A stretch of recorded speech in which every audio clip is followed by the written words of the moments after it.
नमस्कार मित्र आणि मैत्रिणींनो, welcome to my channel. Kamali याच्या भागामध्ये हे दाखवलं गेलं आहे की ते आपली निग्गी कमळीला पूर्ण कॉलेजमध्ये शोधत असते. अगं कमळी, तुला किती वेळ झाला हाक मारत आहे, किती शोधत आहे तुला, तू काही सापडत नाहीयेस. कुठे होती, कुठं तू, आणि तुझं लक्ष कुठं आहे?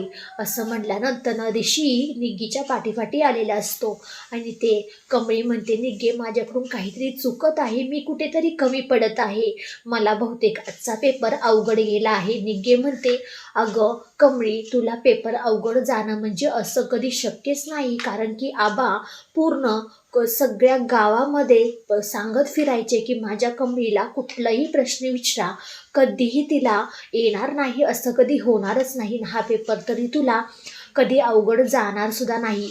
असं काही बोलल्यानंतर पुन्हा ऋषी म्हणतो, अगं काय झालं, तुला माहिती आहे ना, ज्यावेळेस तुला पेपरला जायचं असतं तेव्हा तू 2 मिनटं डोळे बंद करून तू आबांचे शब्द सगळे आठवत जाते, काय म्हणले होते, तुला काय करायचं आहे.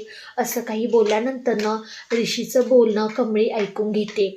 आणि इकडे राजनने रूममध्ये जो काही स्केच ठेवलेला असतो कामिनीच्या हाती लागतो आणि तो कमळीचा नसून दुसऱ्या कुठल्या तरी एका मुलगीचा असतो. आणि कामिनी बोलते की हा स्केच माझ्या हाती लागला आहे, अन्नपूर्णाच्या हाती लागण्याच्या आधी मी त्या मुलीपाशी पोचून तिला लवकरात लवकर संपवून टाकणार. असं काही बोलल्यानंतर तो स्केच असतो दुसऱ्या मुलीचा आणि कमळीचा स्केच गेलेला असतो त्या मुलीपाशी. हाच मोठा भयानक असा गडबडी झालेली असते आणि ते कामिनी म्हणते, काही जरी झालं तर अन्नपूर्णा राजनच्या हाती ती काही मुलगी लागणारच नाही, अखेर का तिला मी मारण्यासाठी गुंडच पाठवणार आहे. पुन्हा एकदा इथे कॉलेजमध्ये सगळं काही जो काही प्रकार झालेला असतो, कमळी हॉस्टेलमध्ये जाते तेव्हा बंड्या पळत पळत बंड्या येतो, अगं कमळी बघ ना, पत्र आलं आहे. ते पत्र कमळी पटकन हातामध्ये घेते, पाहते तर काय ते पत्र असतं आबांचं पत्र असल्यानंतर ते पत्र खोलून वाचायला लागते. तर बंड्या विचारामध्ये पडतो की आबा तर ह्या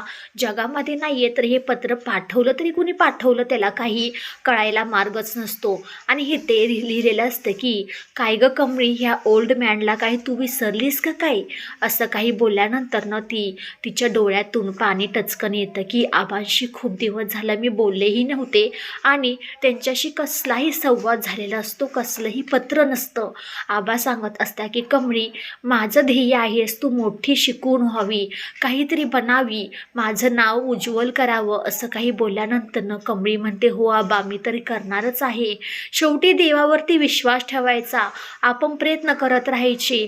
आणि तुला माहिती आहे ना आपल्याला काय करायचे, ते भरपूर काही अशा गोष्टी ते ऋषीनंच पत्र लिहून पाठवलेले असतात. जसं काही आबा बोलत असतात तसा प्रकार पूर्ण तसाच लिहिलेला असतो.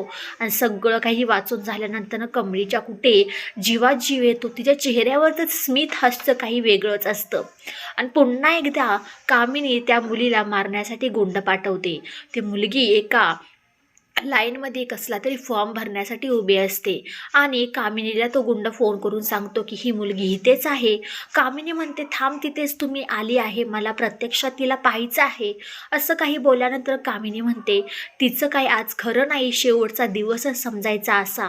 असं काही बोलल्यानंतर कामिनी पटकन तिच्यापाशी जाते. येणाऱ्या काही भागामध्ये इथे असं दाखवलं गेलं आहे की बंड्याला हाच प्रश्न पडलेला असतो, ते पत्र लिहिलं होतं तरी कुणी लिहिलं होतं. अखेरकार ऋषीने सत्य समोर आणल्यास बंड्या म्हणतो की ऋषी सर, तुम्ही किती करता हो आमच्यासाठी, आणि अखेरकार तुम्ही शेवटपर्यंत इथे आल्यापासून आमच्या तिघांची एवढी मदत. व्हिडिओ शेवटपर्यंत पाहिल्याबद्दल खूप सारे मनापासून धन्यवाद. आवडल्यास लाईक, शेअर, सबस्क्राईब करायला विसरू नका. चला भेटूया आपण पुढच्या व्हिडिओमध्ये. बाय बाय सगळ्यांना.